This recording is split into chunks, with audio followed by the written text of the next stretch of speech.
Eric Schacht, welcome to the podcast. Thanks for having me, Paul. Oh, it's great to have you on. I appreciate you taking the time. Where in the world are you coming from today? I'm at Fort Leavenworth, Kansas right now. Okay. Been here for 10 years now. Really? Yep. I did have a chance to look at your LinkedIn. So you're instructing, I believe. Yeah, I'm, we call it facilitating. I don't instruct anything. You're facilitating. I love it. It's pre-command course for battalion commanders and sergeant majors. Okay. Been doing that for 10 years. And then I also do the tactical preparation course for tactical battalion commanders. Okay. How did you track in on that? Obviously, a lot of classmates have a variety of experiences, but that sounds like a very specific course of facilitation. How'd you get into that? As I was getting ready to finish my career, Army career, wearing a uniform, a good friend who's 3 years our junior, class of 89, he was the FSO with me in Grey Wolf Brigade at Fort Hood in the early 2000s. He was already here and enlightened me to it, and I wanted to be kind of close to my father. He was getting on in age. He was in southern Minnesota, but I didn't want to be too close. Right. Yeah. So it's kind of how I landed here. Okay. And was that an application process? How do you get selected for that? Obviously, yeah, it was a USA Jobs application, interview. Not really a big deal, but yeah. What do you like about it? What's intriguing about it? It keeps me connected to the Army still. And it's really all about helping people develop leadership techniques as they go into organizational level leaders, as opposed to company and below. Right. So, yeah. Right. What's the biggest kind of category of information that people need to get up to speed on when they make that shift from company to organizational? What's the one thing you kind of steer them toward that they haven't had a chance to explore earlier? Really, we focus on being able to provide a clear intent, clear guidance and intent that can be easily understood, and verification that there's understanding. And then you got to over communicate. Right. You got to say things more times than you think you need to say them, so that it gets heard through the formation. So yeah. Wise words. I mean, that applies to any organization. You always think it's clear. Yeah. You're on the inside. You're on the inside of the message creation. So it's clear in your mind. It's not clear in theirs, especially when you're talking young lieutenants and trickling or cascading it down for sure. That's great. 10 years doing that. And how does that, has it changed over time, or how do you keep it fresh for you personally?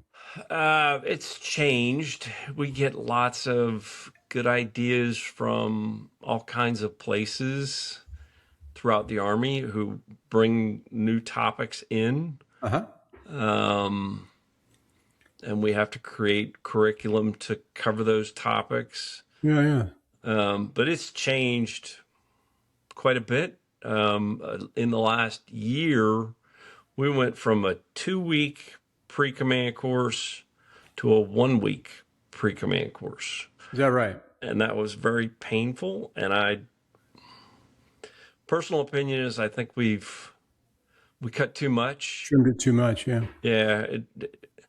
Could we get it done in 8 days? Yes. But we got into muscle and bone. Yeah. Now, do you travel to outside of the area, or is it pretty much there at Fort Leavenworth? No, everybody comes here. Okay. From all over the Army, all three components, guard, Yeah. reserve, active. Typically we have close to 300 students that roll in 7 times a year. And they're here, the current version, they're here for 2 weeks or 3 weeks. The older version, they were here for 3 weeks or 4 weeks. And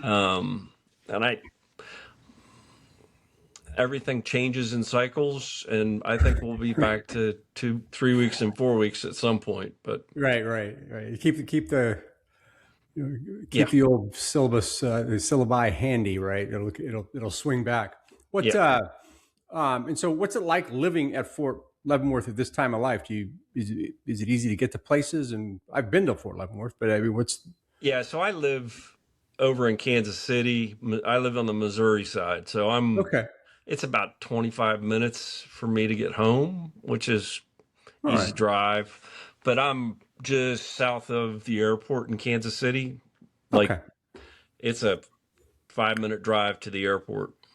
So everything that Kansas City has to offer is available to you. Yeah. Pat Gavin's out there with you, and Mike Ellis is in Kansas City. So you got a couple classmates out there. So Yeah. There's another guy that works over in he works over in ILE. And I okay, ran into him. Greg Butts was here. yeah, Killian, Rick Killian. Killian, yeah, Yeah, he was over there. Huh? he's over there. There aren't a whole lot in our class, but the classes around us, there's There's quite a few. enough to connect up Yeah, I know in Denver was similar. There were classmates, but it was a bit of a drive, so yeah, it wasn't easy to have a coffee so much as you had to yeah, go organize it around sports events and things like that. So now, yep. children and grandchildren. So how are they spread out around in terms of visitation and all the rest? Where is everybody? So You know, you got one at Fort Stewart according to your profile. yeah, my daughter is the spouse of Mm-hmm. a soon hope to be lieutenant colonel. There you go. He's currently a major down at Fort Stewart. My oldest 2 granddaughters are there, 13 and 10. Mm-hmm. And then my son returned from Korea about a year ago. He's an Army aviator, flies MC-12s, and he's working on the Hades program for what is now T2Com, which used to be TRADOC and Futures Command. Uh-huh. Um, Hades is the Army's effort to create its own Air Force. Well, there you go. Yeah, we're trying to We buy did it once. jets. We're trying to buy jets so that we can fly MI assets in the Army. There you go. All right. So yeah, he's down there. Youngest 2 granddaughters that are 2 and 5. Okay. So four grandchildren that keeps you busy enough at least at the holiday time, right? Remembering all Always the at the birthdays, holiday all the time. Yes, rest. Right. yes. That's good stuff. Although military children, how did that come to be? How did that transpire in your family in terms of your kids kind of aimed in that direction? What was your experience with that? So my daughter she finished high school in Hawaii. Mm-hmm. That's an interesting story in and of itself. I was stationed in Germany at that point. But she went to Georgia Southern, Okay.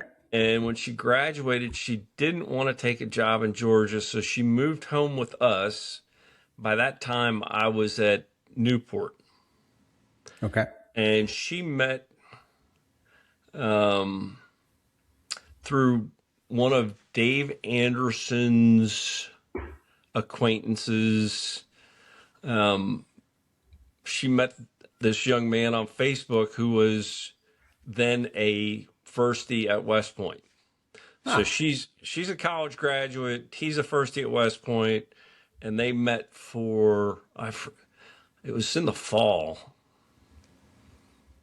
maybe it was homecoming weekend. I don't know. Uh-huh. But she went over there, and the next thing I know, they started dating, and they got married December of 10, and he graduated in June of 10. So that's Yeah, kind of how, but daughter has been attached to the Army for her life. Uh, absolutely.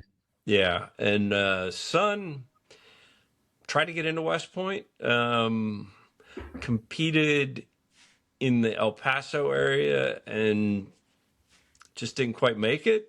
Yeah, And that's how it works, right? The regional yeah, competition is part of the whole fabric, right? yeah. And but he said, Dad, I want to go ROTC. And he got a full four-year ride at Alabama. There you go. Um, yeah. So, Yeah, and good for that's him. where his mom went and his grandfather. And so Yeah. Alabama ties, but yeah. And during all the sporting seasons, it makes for more interesting conversation around the table as the enthusiasms of that group run Yes. very deep. Oh, and we very don't deep. and we don't have the team to really We hold came, up that into the conversations. That's we, good. Your son's going to do good work for all of us. That's yeah, great. we came close though in '88. We played Yeah. Yeah. Bama in the Sun Bowl in '88 and Yeah. just barely lost. Yeah. Right. So how long? What? This is not a loaded question. Just kind of how long do you keep facilitating? How do you feeling about? Is this a long term period thing, or do they have an end point where you can't be past a certain amount of tenure there? How does that work? Nah, there are guys here who've been here for 16, 18 years. Okay. So there's no back end to it other than your own personal preference. Yeah. Yeah. Good. I think for me personally, it's probably about 2 years, 3 years, and I'm probably hanging it up. Yeah. Yeah. Which depends on how you feel in a couple 3 years. Got it. Okay. And is Kansas City treating you well enough that you stay there, or what do you think? Oh no, I'm moving No, south. Yeah, heading south. Right. I'm gonna find a place somewhere in the south where I won't need to own a snow shovel. Yeah, it Um, gets a little rough. yeah, It gets a little rough there. So that brisket and barbecue can't keep you there. The snow is driving you south. Good for you. yeah. I'll go to Texas or Yeah, yeah. someplace that also has barbecue. But yeah, Right, right. Good for you. Yeah. Well, there's a lot of great places in the South. A lot of classmates as well. So right. you'll fall in on a ready-made network, regardless of where you go. That's the good news. Yep. Keep in touch with classmates. You were in D3 graduating. How's that group in terms of keeping in touch over time? Your D3 folks. Mainly at reunions, Okay. because we're really spread out. I stay in touch with Mary Ellen. Yeah. Um, there are a few others: Jody Petrie, Yep. Ulrich Breckbuhl, Brian Bolto. Try to stay in touch with them, but mainly it's at reunions. Yeah. Dave Anderson and I became real good friends when we were at West Point. He was the deputy engineer Okay. in the late '90s and lived down the street from me. But Dave and we stay in touch pretty much constantly. And Yeah, it's interesting how we do form these friendships after we graduate, not necessarily with our company mates, et cetera, but right. some of these we run back across people. And what was your role while you were there living down the street from Dave at the academy? I taught in systems engineering. I got there in You did, '96 okay. and taught there for 3 years. All right. Yeah. Okay. Who's keeping an eye out for what the specialty these folks have? So that's great. So let's go all the way back. So you're originally from Pennsylvania. Well, yeah, but I moved around a lot as a kid. Yeah. Montana was where I was born.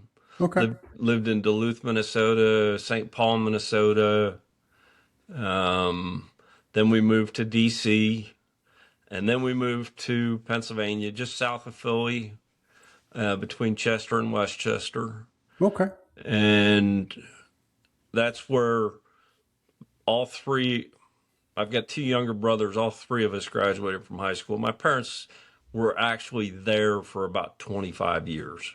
Okay. So that was your stop just prior to heading to the academy. Yeah. What got you interested in the Army and West Point? Was it in your background or just?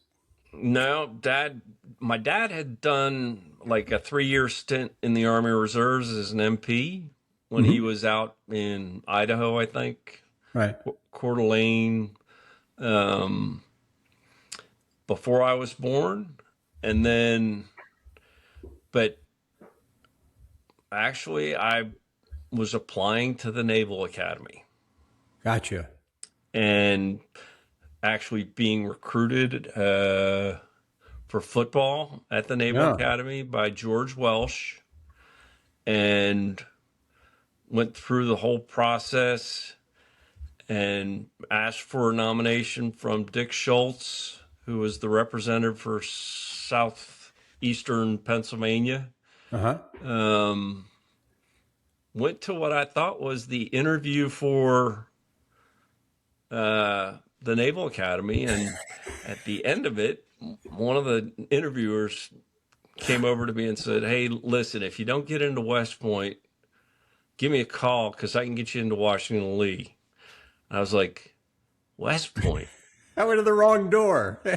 Yeah. I was like, and the next day I had another interview. Right. And the interview didn't go as well. Next thing I know, I've got the primary nomination to West Point and the alternate nomination to the Naval Academy. And George Welsh has left Navy and gone to Virginia.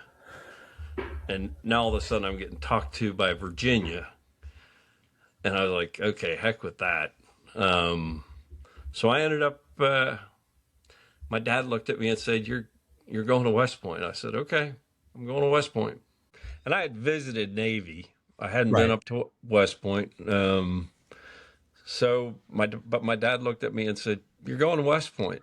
I was like, and my backup was to go to the University of Minnesota on a Navy ROTC scholarship. Okay. Because that's where Dad had gone.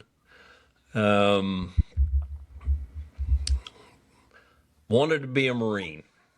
And so I was trying to get into Naval Academy or Navy ROTC to be a Marine. Dad looked at me and said, you're going to West Point. I said, okay.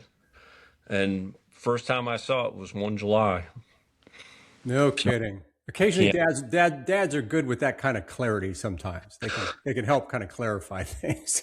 Yes, they can. Because for an 18-year-old, it gets a little muddled. I was all over the map. Yeah. So West Point, so you show up on July 1, kind of how did that impact your, I don't know, attitude's not the right word, but kind of your perspective? Because you were a recruit for football at Navy, you had your mindset on becoming a Marine, and here you were at this other place. Where was your head, and how did that impact you? I had researched all of them, but I guess I was in an okay space. Yeah. But probably the biggest challenge I had is I showed up on our day with mono. Really? Yeah, I told them when I showed up, and they said it was at the final end of it. I was not contagious at all. Right. But the first 4 days were hard. Just physically, you were under the weather, literally. Yeah. Yes. Yeah. No. So you know how stressful that first week is, but anyway. Yeah. Regardless, add mono on top of it. I was smoked at the end of every day. I bet. Yeah. Not under the blanket studying poop, I imagine. You were just racked out trying to catch up. Yeah. It took about 4 days to get yourself back in. Yeah. By about day 4, it had run its course, and I was okay after that. But yeah. And then So were you known to the football program there? Was that a conversation? I know you played 150s, and we'll certainly get to that. But was that part of the early conversation? Uh, no, nobody from the football program ever reached out to me. Huh. But I did go to tryouts during Beast. Okay. Um, I remember throwing balls with Turner and Healy, and um, but they looked at me. I mean, they were in a pro set formation. Uh I'm 5'8". huh. Shit, I can't even Which is, see. but Eric, you're scrappy. Yeah, I can't see over the line. So And I what was was your like, position in high school? What was your, obviously you were, if you were recruited for football, you were a standout player anyway. What was your background? I played quarterback and defensive back Okay. um, through high school. Um, but yeah, and then I was played baseball in high school, and I tried out for the baseball team after the first year of 50s was done. And Coach Roberts looked at me and said, "Where were you in the fall?" And I was like, "I was playing football." And he didn't. He looked at me and said, "Well, you're a baseball player." Is that I said, right? "No, I'm a football player, but I will play baseball." And he said, "Well, if you can't give me both seasons, then we're done talking." I was like, "Okay, we're done talking." No kidding.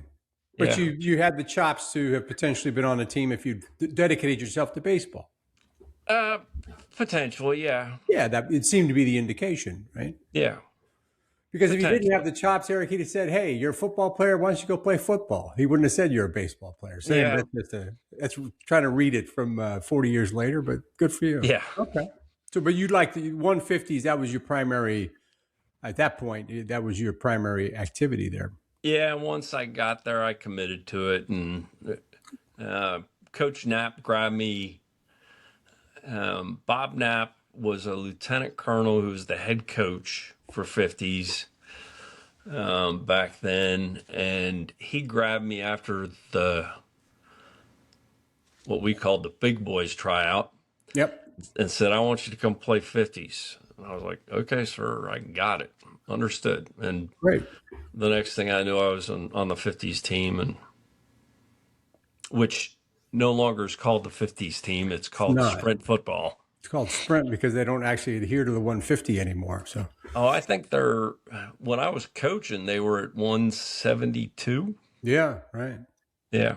So they just put sprint on it. Yeah. You had a lot of terrific characters of the class on that team, though. You had Tater and RD and a whole group of you out there. Marcone, Jimmy Marcone Howard, and Cozy, right? Chris Townley, Rich Yeah. Minicozy. Yeah, there were a lot of characters from our class There was on that. no, yeah, there was nobody, whoever doesn't know on that team. I mean, Right. and what position did you end up playing? I apologize not for not tracking your career there as closely. So as a plebe, I was a quarterback, Okay. and I actually played in like 4 games plebe year because um, the guy who was the starting quarterback got hurt, and then the sophomore, man, I can't remember his name, Tim Shagrew. He Hmm. was a year ahead of us. He got hurt in a game against Princeton, and the next thing I know, I was in. Um, but the next year, the coach came to me and said, "Hey, what do you think about being an offensive lineman?" I was like, Really?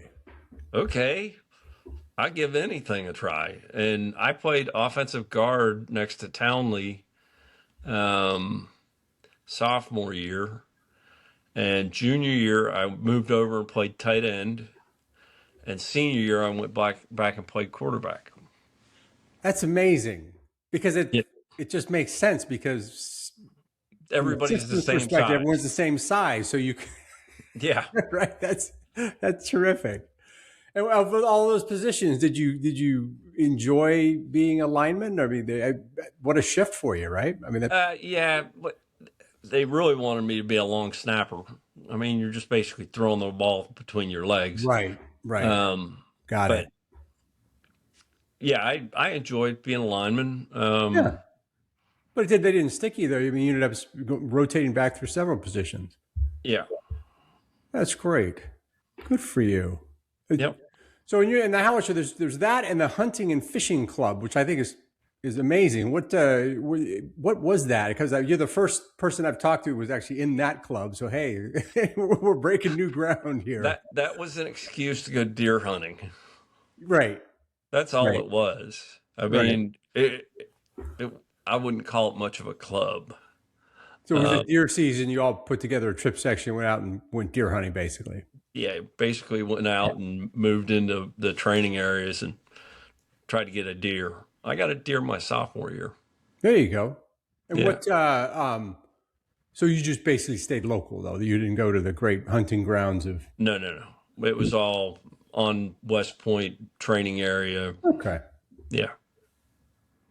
Well, I guess that sets you up for the infantry. Yeah.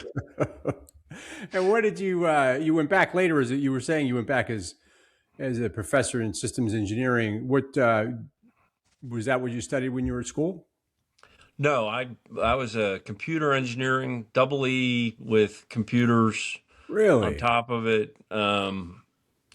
Having watched Tim, Tim and I were lab partners for a couple of projects. He's a good Yeah. guy to have as a lab partner. Oh Tim yeah. Wright. Yeah. It was a real good guy to have as a lab Yeah. partner. That was really a key survival skill: is pick your lab partner well. But I do remember we took a class, Signals and Systems, Uh-huh. and there were, I want to say, 14 of us in this class. And Tim, and it was all about Fourier transforms and just weird stuff. But it was basically mathematical modeling of just about anything. Yeah. And Tim had like an 88. And that was the high grade in the class. Tim Knight had an 88. Well, That just tells you. but they curved it. Right. That So just tells you what was going on in that class. I think I had a 46, and, and I was above the mean. right. I'm You're like, wow. on the good side of the bell curve with a 46. Yeah, it was interesting. Man, oh man, that gives you a sense of the scale of that. Well, well, good for you. I'm glad someone took those courses, because I wouldn't even have fogged up the window on the door. I mean, good gravy. Good for you. And Yeah. what attracted you to electrical engineering? That's a unique path for those of you with great Well, intellects. they told me if I wanted to be a computer engineer, I had to take electrical engineering. So Is that right? I remember I had Major Sale who ended up being the head of the electrical engineering department later when I was back there teaching. Yeah, Major Sales he was one of my instructors. I'm trying to think some of the other guys that were in that track, but it was not an easy track for sure. No, not at all. I took one of the courses, and that was enough for me. Who was in that major? Do you remember? Tim, obviously. Who was Yeah, some of the other? I Tim know Knight. John Strickler was. Yeah, that name rings a bell. Yeah. Man, That's fine. I'm drawing blank on names. Yeah. No, it's fine. Just the elite few getting together and talking circuits. I don't know. Most of those guys ended up in the Signal Corps. Right. I was afraid that they were going to tell me, "Oh, you needed to go Signal Corps." I'm like, I do not want to be a signal officer, but okay. Right. So you went infantry. You had that aspiration to be a Marine when before the academy. Was infantry going to be it the whole time? No question. Well, probably after sophomore year, because that summer after sophomore year, you went off and did a school or did CTLT or DCP. What? Yep. Yeah, drill cadet program. Yep. I tried to go to the flight program, the short flight program that they orient you in flight school, Yep. and I took the physical, flight physical, Uh-huh. and they looked at me and said, "You're red, green colored efficient. You can't fly." So I was like, "Okay, I guess I'm gonna be an infantryman." Right. Okay. Yeah, Well, good to find out then versus going to flight school and finding out there, because apparently you have to yeah, actually pass a final physical while you're there. So good for yeah, sussing that out. But once you knew it was infantry, you were all in. yeah, Yeah. Okay. yeah. What else did you do to keep to get through the academy? We each had coping strategies. We kind of read books, or some guys spent a lot of time. Some folks spent a lot of time traveling. What was your what did you do to keep Uh, yourself sane? Probably semi gym rat, semi Okay. reading a lot of books. I think I read the W.E.B. Griffith, um, lieutenants through generals in about 3 months. Yeah. Um, yeah, Okay. mainly gym rat. Fair enough. Well, good. That sort of better than some of the pursuits that some people chose to keep themselves safe. Yeah. So first, choosing assignment, you're an electrical engineer. You must have come out well enough. So you ended up in Hawaii as your first assignment, I believe. Yeah. The only one I couldn't choose was Vincenza.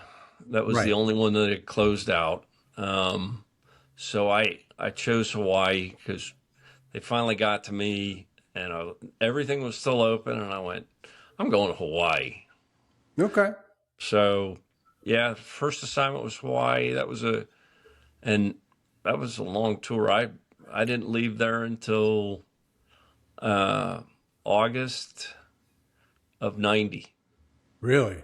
Okay. Yeah, Yeah. yeah, And so those who've been there report that it was physically challenging. I mean, I've heard it said some folks said that's the best shape they've ever been in their lives. How'd you find it when you got there? Well, if you were a gym rat, you were on the right side of it anyway. So how'd you find Ye- the program there? it was physically challenging, but I I had just finished all my schooling and OBC, Airborne School, Ranger School, and then Hmm. they sent me to the Mortar Platoon Leader course. Jim McAllister and I were ended up in the same battalion, and we both went to the Mortar Platoon Leader course. And I guess in between Ranger School and getting to unit, I got there and they told me I had to tape, and I had never had to tape in my life. And I was like, oh, okay. So post Ranger School, I put on some weight, but I lost it real quick. Yeah. In Hawaii, I bet. Yeah. Why the mortar platoon leader course? Is that just randomly chosen? How did they, or did you not know? I mean, that's interesting So that some people went, some people didn't, right? going overseas, they want to get you through so they don't have to send you back. Got it. So since I was going Oconus, it was like they directed from the unit, hey, Yeah. send these guys to this course. So Yeah. So Jim you and can I get it had to done go. while you're there versus having to send you back. Got it. John Wendell was also in that group. Okay. Yeah.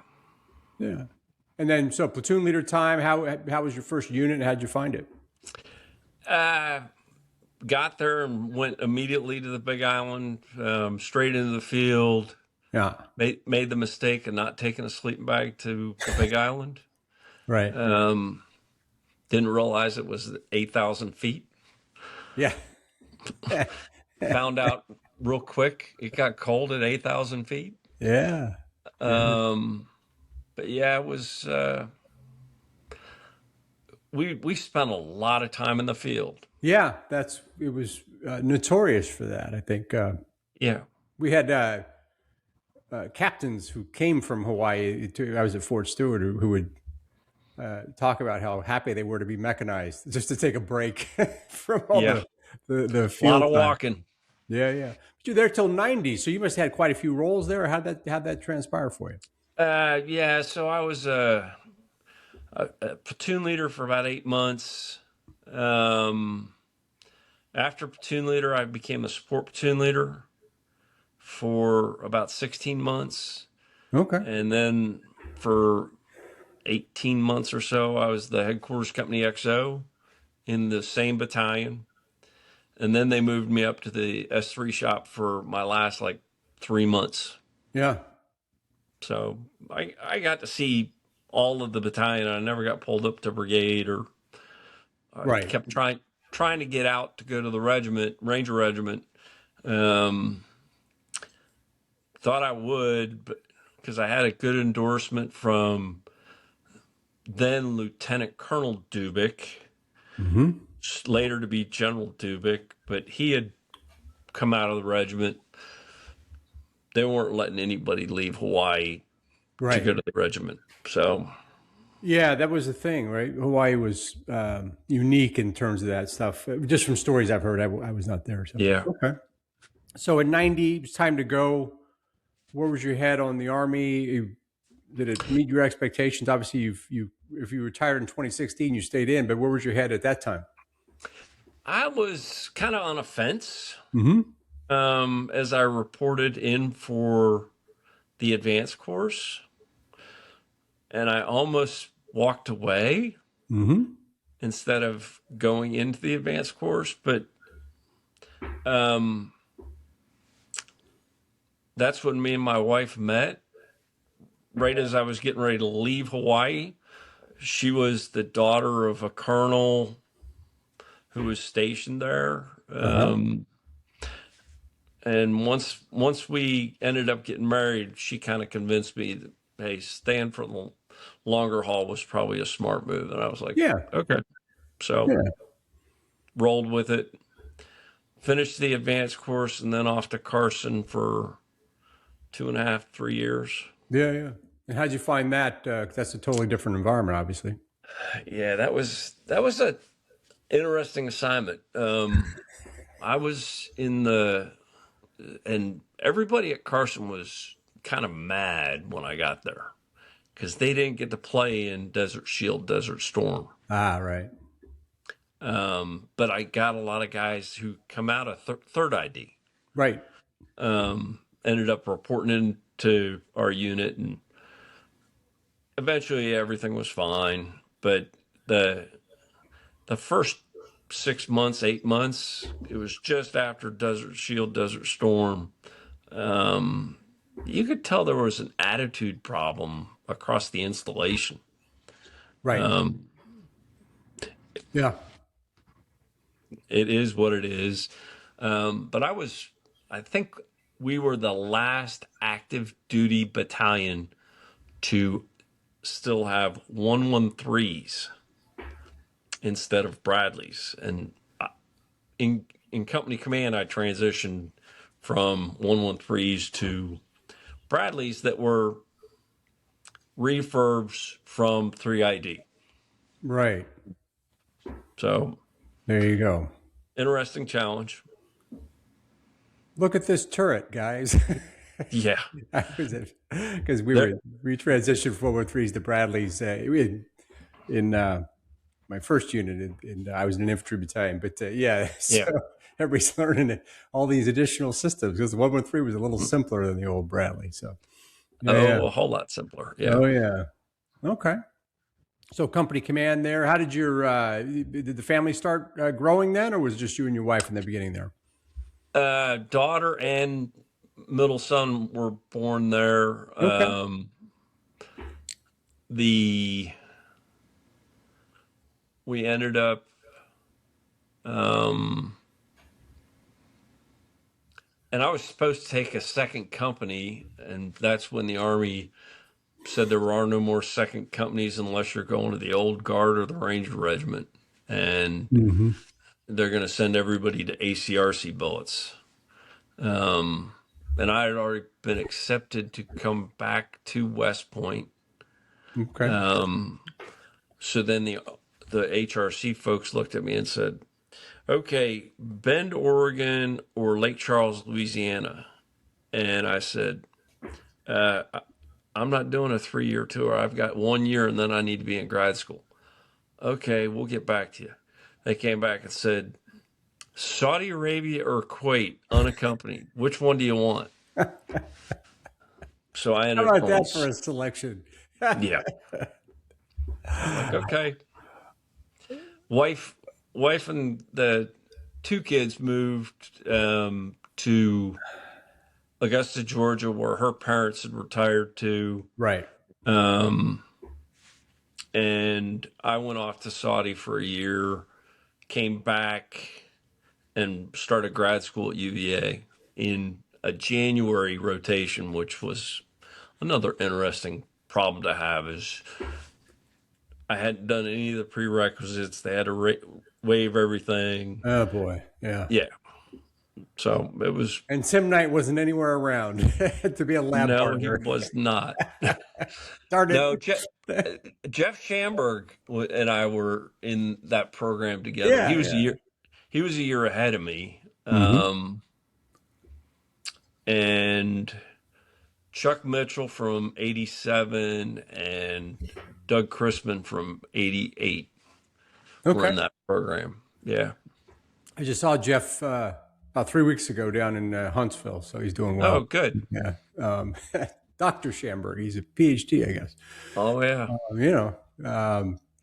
So with what did you do in Saudi? That's just an interesting, like 1 year over there. Were you advising, or that's I was interesting time, right? I was working for USAMIDM, advising the Saudi army on the employment of the ODS Bradley, which Huh. I didn't have when I commanded my company. Right. So, yeah.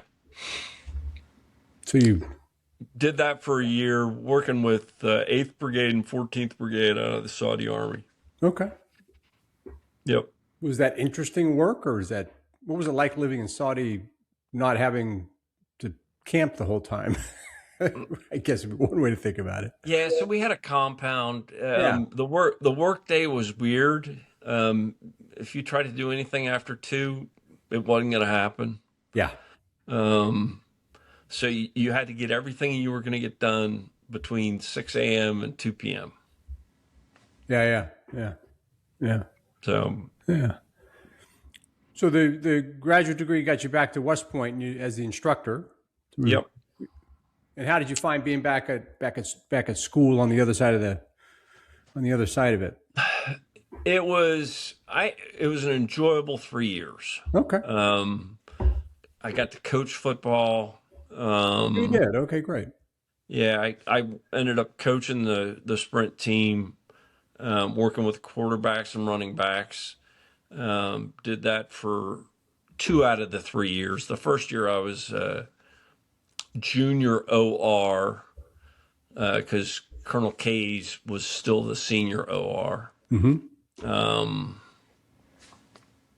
Yeah, I enjoyed it. I mean, working with cadets was it was enjoyable. And then, Yeah. I mean, every weekend I think I sponsored like 20 cadets. Right.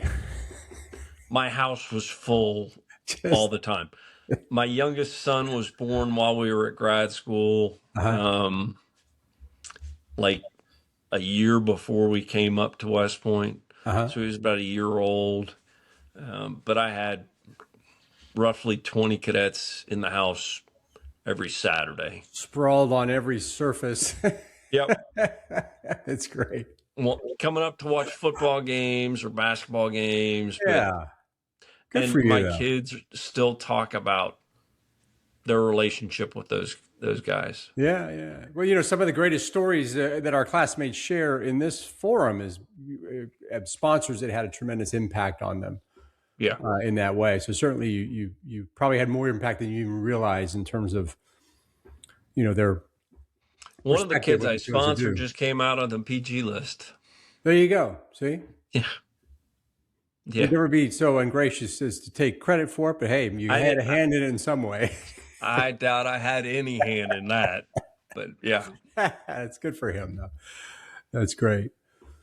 So from there off, you went. So I did see your Facebook, and there's a lot of talk about your your time in command, and so things were going well, and back to the regular Army, right?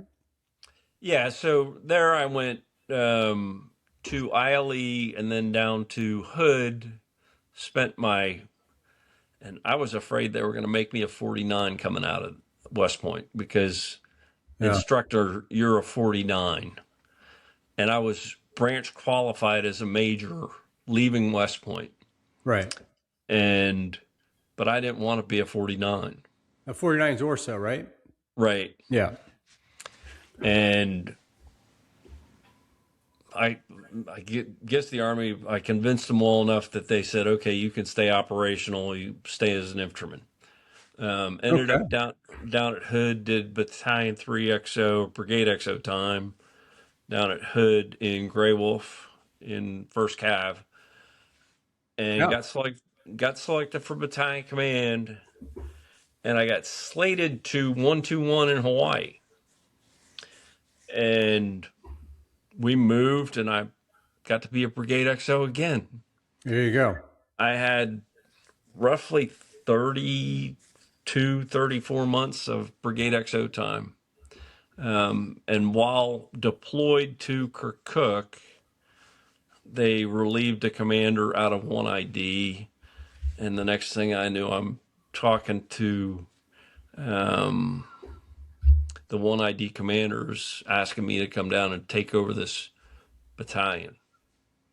So I had to call the spouse and say, okay, I think you need to pack up the kids and the dog and the house and move to Germany. I'll see you when I see you. Right. Yeah.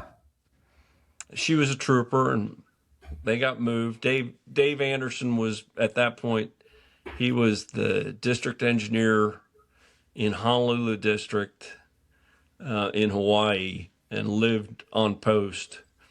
He helped her get moved out. Right. Good for him for helping. That's classmates. Huge help.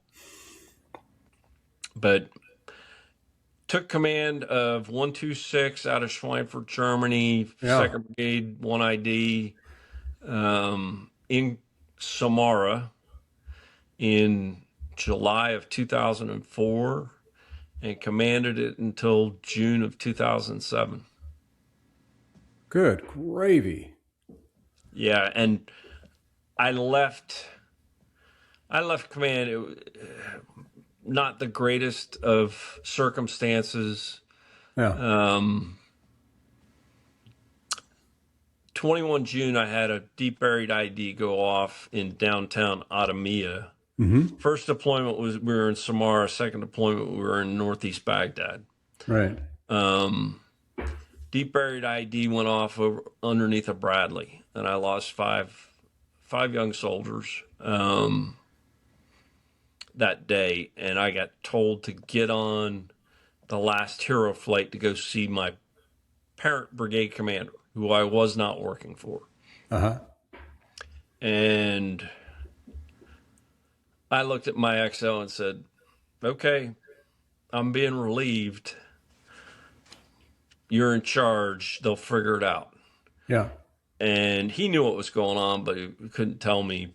But I got off the hero flight, repatriated the remains to the mortuary first, folks, and came out of the reefer van, and there's my brigade commander standing there with the chaplain. And he informed me that my middle son, our middle child, had been found unresponsive in our quarters in Schweinfurt. Oh, man, I'm sorry to hear that. Yeah. So I left theater on the night of 21 June, flew back, identified my son, escorted him to Northern Virginia, buried him in Arlington, and didn't return. I went back to Germany to move. Right. And they moved me to Carlisle, PA, trying to get me to start the war college right away. And my head wasn't in it, so I opted not to start the War College that year. They ended up putting me in a staff position. Right. Did that for a year.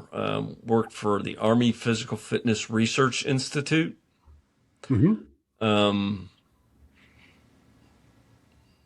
Enjoyable respite from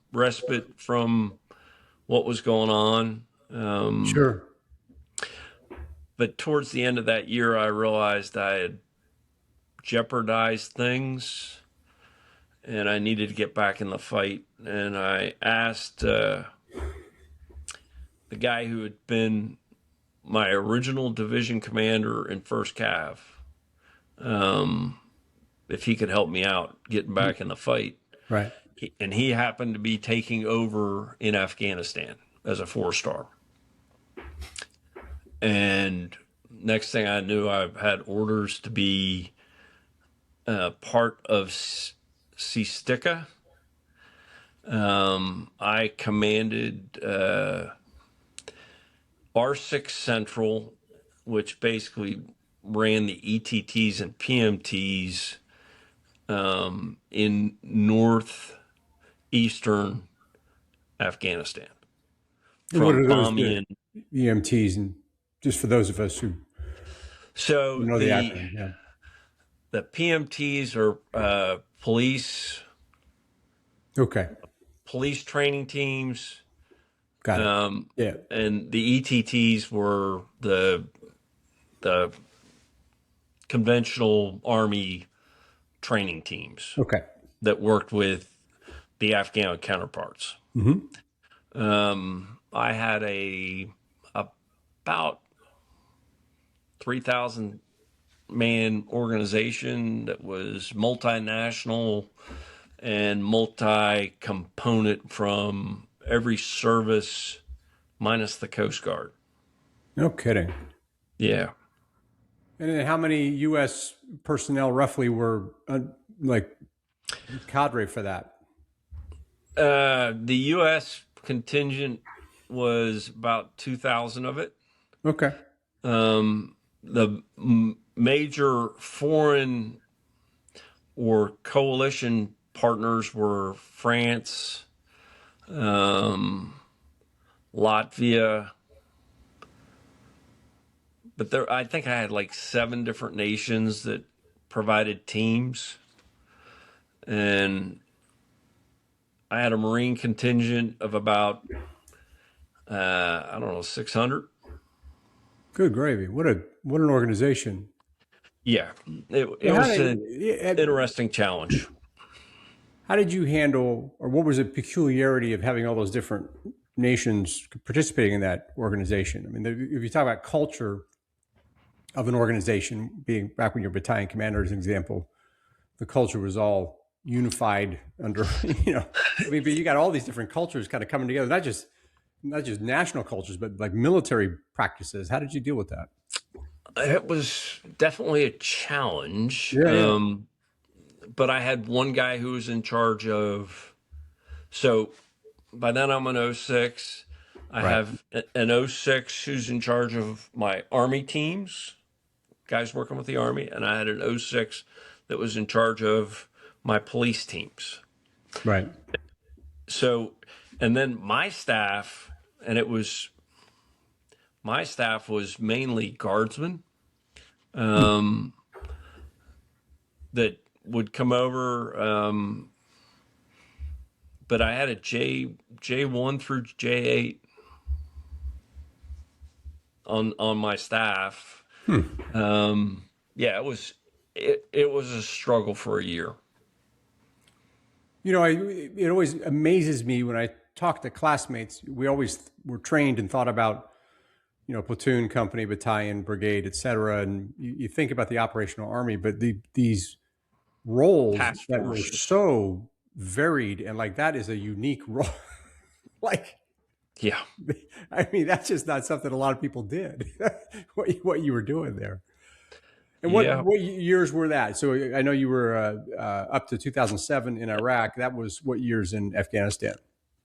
That was uh, 8, 9. 8, 9. Yeah, 7 to 8. I was at Carlisle. 8, 9, and spouse stayed at Carlisle. Mm-hmm. My daughter, by this point, is in college. Um, son and wife stayed at Carlisle, and I went to Afghanistan, came back after a solid year, 13 months. And the Army decided that I needed to go from Carlisle to Newport to go to the Naval War College. There you go. Yeah. I saw that logo on your LinkedIn. So you went to the Naval War College. I did. How'd you find Yep. that? After all those Uh, years, you said I was supposed to play football for you guys. yeah. How'd you find it? Having been at Carlisle, Yeah. and I, the students I have now, Mm-hmm. I say, look, half of you will probably go to the war college. If you want to talk about war colleges, I've been at 2 of them, and I can give you perspective. Mm-hmm. In hindsight, I wish they would have left me at Carlisle. Hmm. There was a contingent of about 30 of us that were in Newport. Mm-hmm. The problem is the friendships you make, and Carlisle is very close in community, Right. and Right. the friendships you make last you through your career Yeah. while you're there. And I made those friendships while I was on staff at Carlisle, as opposed to being a student with the rest of them. Right. With a cohort going through it, and then you all were. Yeah. Yeah. Got Yeah. it. Yeah. Yeah. Yep. Okay. And that took us up to. And then what did you do? Where did the Army take you after that? Because you stayed until 2016. So at this point, I've been an alternate for brigade command twice because of the taking that year off. Mm-hmm. And they told me, all right, they came up and talked to us at Newport. And I remember the MFE branch guy looking at us, and he looked at me and said, okay, where do you want to go? Because you've been an alternate twice. There's no way. Yeah. Yeah. Like, look, I'll go to any COCOM, just don't send me to the Pentagon. Because you owe them blood for going to war college. Sure. I was like, okay. And 2 weeks later, I get a call saying that I'm going to Fort Bliss, Texas. And I was like, hold on, there's not a COCOM at Fort Bliss. And he said, nope, you came out on the command list. We can't tell you what unit, and they prepoed me there. I was the J3 for JTF North for a year, and then I commanded 5th Armor Brigade. There you go. So I did 3 years at Bliss. J3 for JTF North, interesting job. Yeah. Fighting the drug, illegal alien fight on our borders. Yeah. Right. You've seen it. With Customs and Border Protection, and yeah. And that was in the 10-11 time frame. Yeah. There's some stories we can't share on the old CNQ podcast, I bet. Yeah, there's quite a few. I bet. Good. And then 5th Armor Brigade, Yeah. 25 months, basically training Guard and Reserve mainly, but I had a few active duty units from their mobilization to certification for deployment. And we pushed in 25 months about 60,000 folks into theater. There you In go. that 25 months. And what was that? What was that look like? You rotate them into the training centers, or you just did it all locally? How did that work?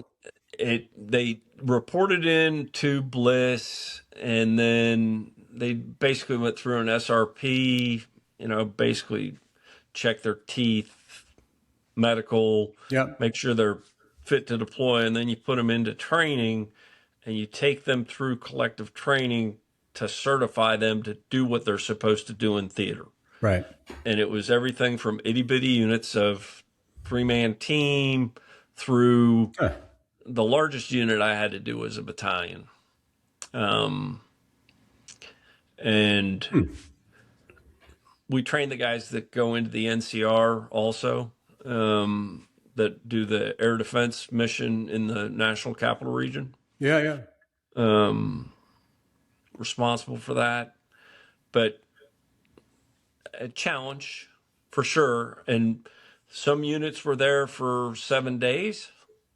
Some units were there for 90 to 120 days before Right. they actually got on a plane and went to theater.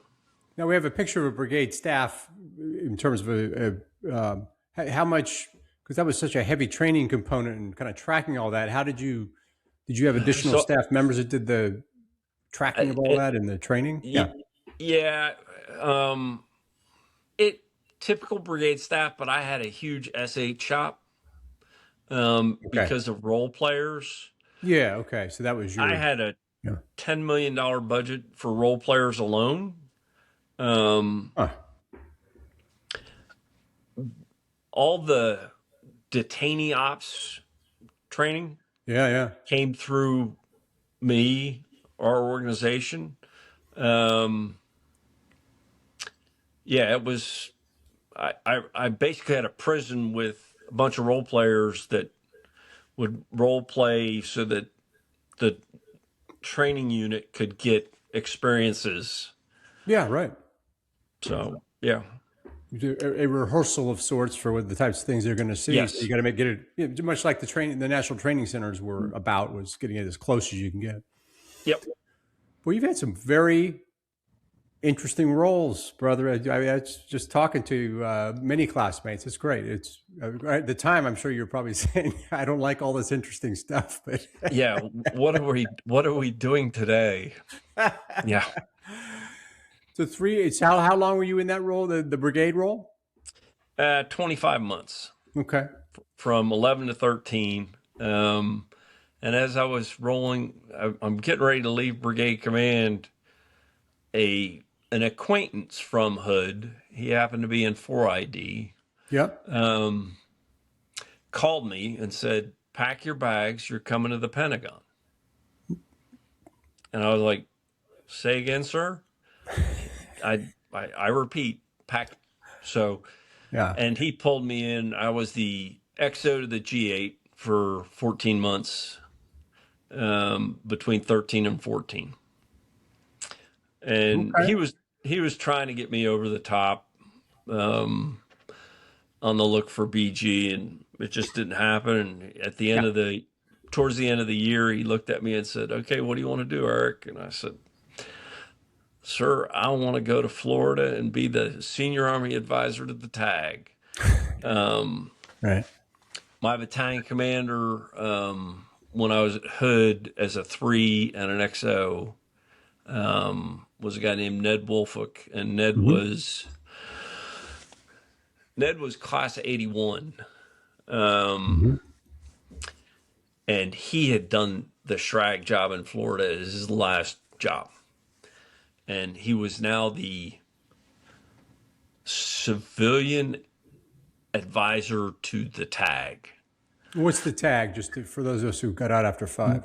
The adjutant general of the state, 2-star. Okay. In most states. I think some states, they allow them to wear a 3rd star if their Air Guard or Army Guard is large enough. And what are the appealing features of being the advisor to the TAG? Number one, I was in Florida. The weather. I was in St. Augustine, Florida. Yeah. So northeastern Florida. Yeah. Just south of Ponte Vedra, Jacksonville. No, but got to go all over the state. Yeah. visiting units. Right. It was a fun job for the last 20 or so months, and retired out of there and ended up here. All right, man.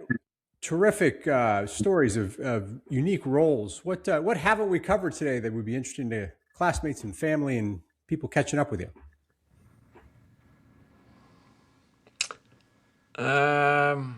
I can't think of anything that we haven't hit on. Good. We like to cover it all. We got, most importantly, you get the family in there. That's the only place we get in trouble, and we covered that very well today. So Yeah. I plan on going to the reunion, I hope. We look forward to seeing you there. Yeah, I plan on being there. Good. We'll get you up there and see everyone. I know we're picking up steam towards it. And we look forward to seeing that. So, Eric, thanks so much for coming on today. It was great catching up and hearing your stories, and good to see you again. You too, Paul. Thanks. Thank you for listening to this episode of the Courage Never Quits podcast, where any member of the class of 1986 who is willing to tell their story will be a guest. To get the word out and stay up to date on the latest episodes, hit the like and subscribe button. With over 900 living graduates, we have a lot of stories to tell, and you don't want to miss any of them. We'll see you in the next episode.